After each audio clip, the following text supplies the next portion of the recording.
As far as I'm concerned, I'd be very happy with the trial because we did nothing wrong.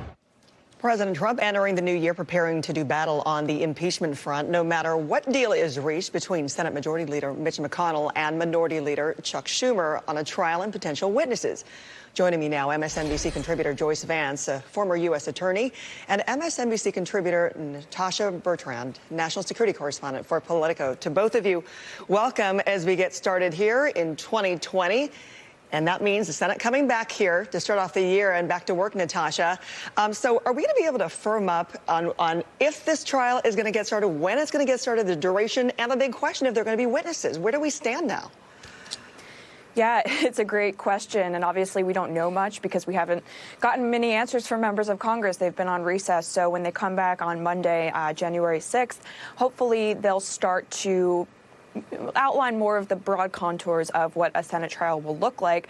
Of course, Nancy Pelosi still hasn't sent the articles of impeachment over to the Senate. She is waiting until she is confident that the trial is going to be fair and that Democrats won't just be walking into an ambush during the trial, not able to present their case after they went through the whole impeachment process and did, in fact, impeach the president, of course. So we still don't know what the trial is going to look like. Of course, the question of witnesses is a big one. The president and the White House do want to call certain witnesses, such as the whistleblower, Hunter Biden. They want to make this into a kind of spectacle. But there are others, of course, like Chuck Schumer, who want witnesses like John Bolton and Mick Mulvaney, who have been at the center of these efforts to withhold aid from Ukraine, who were privy to it, who were involved, according to that big New York Times report that was released last week. So there are a lot of new questions that the Democrats have about why the administration is withholding the key witnesses that they want to hear from during this trial. And so that is the question, to have witnesses, to not have witnesses. So Joyce, here, a Senate trial is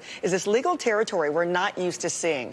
And then there's already this big debate amongst senators who see this more as a political exercise versus approaching this as jurors in a trial. So do you think when it comes to the partisanship that we saw in the House, that will subside somewhat in the Senate?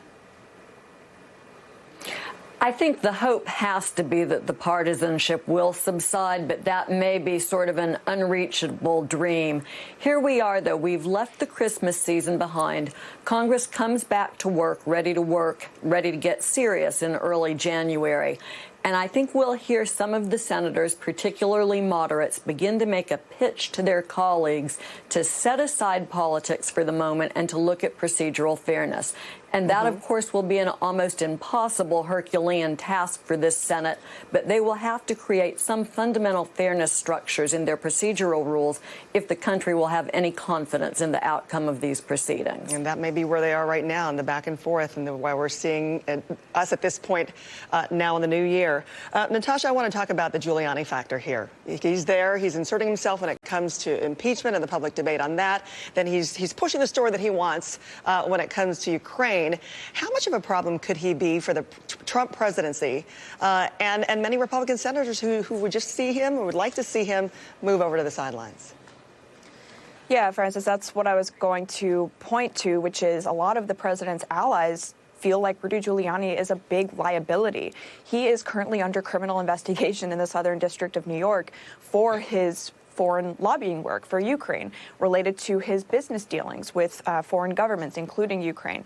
There is a lot here that could provide potential exposure, not just politically, but also potentially legally for the president, who may or may not have, depending on the case that Democrats have put forward here, who they say offered a bribe, essentially, to Ukraine, and that he was involved in a conspiracy with Rudy Giuliani and some of his aides over the course of the last year to have interference in the 2020 election by getting Ukraine to investigate his political rival. So these are things that the Southern District of New York is currently investigating Giuliani for. One of Giuliani's close associates, of course, Lev Parnas, is trying to cooperate with the House Intelligence Committee now, could provide documents, could provide recordings, the contents of an iPhone he wants to turn over. There's a lot here that could come back to bite the president, especially because Parnas, the Giuliani associate, is very angry that the president has distanced himself from both Giuliani and Parnas, who were doing this work for him in Ukraine to try to get dirt on his political rival. So Trump's allies are very eager to have him distance himself from Giuliani, but Giuliani was just at Mar-a-Lago for the New Year's Eve celebration, so clearly that's not happening. And then there's this talk about him testifying in the Senate trial, Joyce. So what would that even look like when it comes to this process, when it comes to a trial and the testimony from him? Well, I suspect the notion that Giuliani will testify is more something that's inside of Giuliani's head than inside of expectations in the Senate, because to underline Natasha's point, Parnas isn't talking about cooperating with the Senate and providing information about Giuliani. The Senate isn't investigating Giuliani. They won't hold a trial about Giuliani. Their trial is about impeachment of the president. So presumably what Parnas has to offer involves the president. That means Giuliani should be as distanced as possible from these proceedings. It's never a good look to have your lawyer be someone who's a potential co-conspirator or who's involved with you in questionable activity. And I think that we'll see Republicans join Democrats in trying to ensure that Giuliani is no place near these proceedings when they begin. Imagine so. All right. I know it's the first day of January, but let's fast forward to November here, because it's going to come just like that, Natasha.